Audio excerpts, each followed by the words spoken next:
Pakistan versus New Zealand पहला टी20 match 18 अप्रैल को रावलपिंडी में खेला जाना है। लेकिन इस मैच से पहले एक नया दंगल पाकिस्तान क्रिकेट के अंदर लगता हुआ दिखाई दे रहा है। पाकिस्तान सुपर लीग सीजन 9 के बाद वो जंग या वो लड़ाई जो कप्तानी को लेकर शुरू हुई थी, वो पाकिस्तान क्रिकेट बोर्ड के कुछ बड़ों की मुदाखलत के बाद वो तूफान थमा। लेकिन अब जो पहले टी20 मैच के अंदर पाकिस्तान की प्लेइंग 11 खेलनी है, उस प्लेइंग 11 में दो स्पॉट्स ऐसे हैं जिनके हवाले से इस वक्त पाकिस्तान क्रिकेट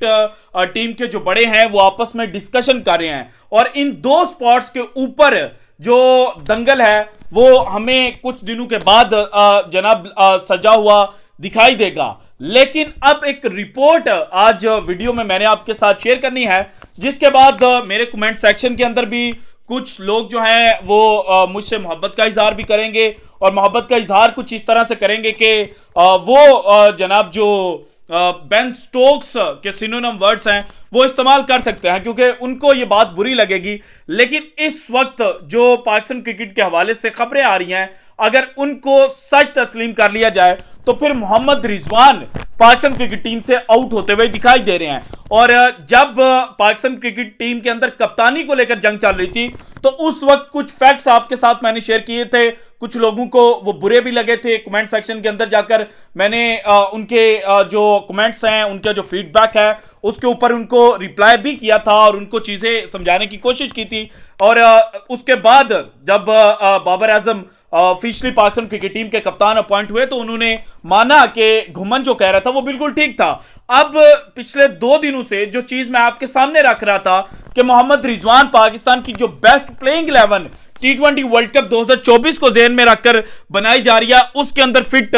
नहीं हो रहे, तो कुछ लोग नाराज हुए। तो फिर मैंने सोचा कि आपके सामने जो चीजें हैं वो विद फैक्ट्स रखी जाए ताकि आपको अंदाजा हो जाए कि जनाब इस वक्त चल क्या रहा है। मोहम्मद रिजवान की जो जगह है वो पाकिस्तान क्रिकेट टीम में किस तरह से खतरे के अंदर आ चुकी है। और इसके अलावा पाकिस्तान टीम की जो प्लेइंग 11 बनेगी उसके अंदर नंबर 3 पोजीशन के ऊपर कौन बैटिंग करेगा, क्योंकि लास्ट टाइम जब पाकिस्तान ने टी20 मैच खेला था ये अनफॉर्चुनेटली या फॉर्चुनेटली आप कह सकते हैं न्यूजीलैंड के खिलाफ ही था और न्यूजीलैंड की फुल स्ट्रेंथ टीम के खिलाफ था। इस मैच के अंदर नंबर 3 पोजीशन के ऊपर बैटिंग पाकिस्तान के मौजूदा कप्तान बाबर आजम ने की थी। लेकिन अब वो खुद कप्तान हैं और वो पाकिस्तान सुपर लीग सीजन 9 के अंदर एक प्रेस कॉन्फ्रेंस के दौरान इस सवाल के जवाब में बता चुके हैं कि वो ओपनिंग पोजीशन के ऊपर ज्यादा कंफर्टेबल हैं। सो यही बात अब सामने आई है कि Babar Azam will open the inning with Saim Ayub. तो फिर नंबर 3 के ऊपर कौन खेलेगा?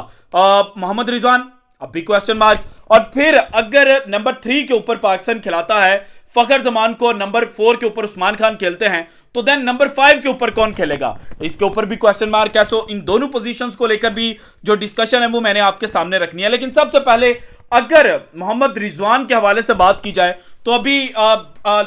बिल्कुल ताजा तरीन एक इंटरव्यू जो है वो पाकिस्तान क्रिकेट टीम के साबिक कप्तान और पाकिस्तान के one of the finest wicket keeper Sarfaraz Ahmed ने अपने जो इंटरव्यू है उसके दौरान मोहम्मद रिजवान के हवाले से बात की। और उन्होंने कहा कि जितनी आप लंबी इंटरनेशनल क्रिकेट खेलेंगे उतना ज्यादा आपका जो क्रिकेटिंग एबिलिटी है उसको फायदा होगा और आप उतने ज्यादा मंझे हुए क्रिकेटर के तौर पर सामने आएंगे। और फिर उन्होंने यह भी कहा कि माजी के अंदर जब मुझे रेगुलर चांस मिलता था मैंने पाकिस्तान के लिए परफॉर्म किया, और अब मोहम्मद रिजवान को जिस तरह से चांस मिल रहा है तो right now Mohammad Rizwan is the best wicket keeper in Pakistan cricket team. और सिर्फ विकेट कीपर नहीं बल्कि विकेट कीपर बैट्समैन। सो एक जानिब सरफराज अहमद की यह स्टेटमेंट है, लेकिन दूसरी जानिब पाकिस्तान की जो प्लेइंग 11 टी20 वर्ल्ड कप 2024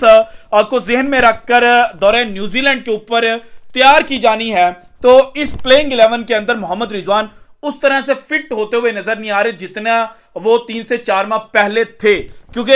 मोहम्मद रिजवान और Babar Azam used to open the inning और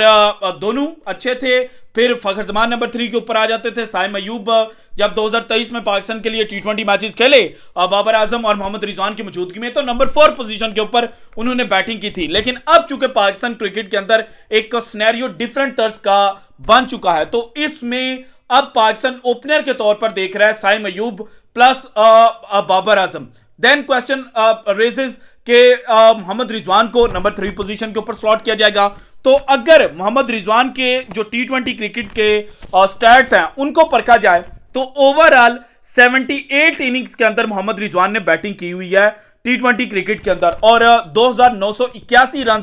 मोहम्मद रिजवान ने स्कोर किए हैं। 48.87 इनकी एवरेज थी, 127.56 इनका स्ट्राइक रेट था। स्ट्राइक रेट को जब एवरेज के साथ मिलाकर पढ़ा जाए तो देन जनाब मोहम्मद रिजवान एक एक्सेप्शनल टैलेंट के तौर पर सामने आते हैं, और फिर बंदा कहता है कि जनाब ये खिलाड़ी जो है ये किस तरह से पाकिस्तान की प्लेइंग 11 से आउट हो सकता है। लेकिन अगर मोहम्मद रिजवान के एज एन ओपनर स्टैट्स देखे जाएं तो वो है 63 इनिंग्स के अंदर 2796 रन उन्होंने स्कोर किए हैं, 55.92 उनकी एवरेज थी, जबकि 130.35 इनका स्ट्राइक रेट था। अगेन आप कहेंगे कि जनाब फिर तो मोहम्मद रिजवान बाहर नहीं हो सकता, लेकिन जब number 3, number 4, number 5, number 6, number 7, number 8 और नंबर 9 तक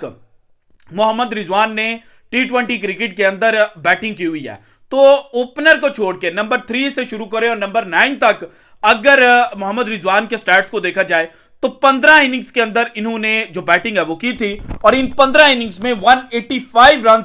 मोहम्मद रिजवान स्कोर कर चुके हैं। 15.71 की एवरेज है इनकी, और सिर्फ 98.23 इनका स्ट्राइक रेट था। सो इसी वजह से मोहम्मद रिजवान को अगर खिलाना है तो एज एन ओपनर उनकी जगह बनती है। अगर वो निचले नंबरों पर आते हैं तो देन मोहम्मद रिजवान का चांस नहीं बनता। यही जनाब जो रिपोर्ट है वो मैंने आपके साथ शेयर करनी थी, आप खुद भी जाकर जो स्टैट्स है वो चेक कर सकते हैं। इसके बाद अगर पाकिस्तान क्रिकेट जो सोच रहा है कि हम मोहम्मद रिजवान को प्लेइंग 11 के अंदर खिला लेते हैं और नंबर 3 और नंबर 5 पोजीशन के ऊपर फखर जमान और मोहम्मद रिजवान को स्लॉट इन कर देते हैं, अगर ओपनर बाबर आजम जल्दी आउट हो गए तो फिर मोहम्मद रिजवान को पावर प्ले के अंदर प्रमोट कर दिया जाएगा, और अगर फखर जमान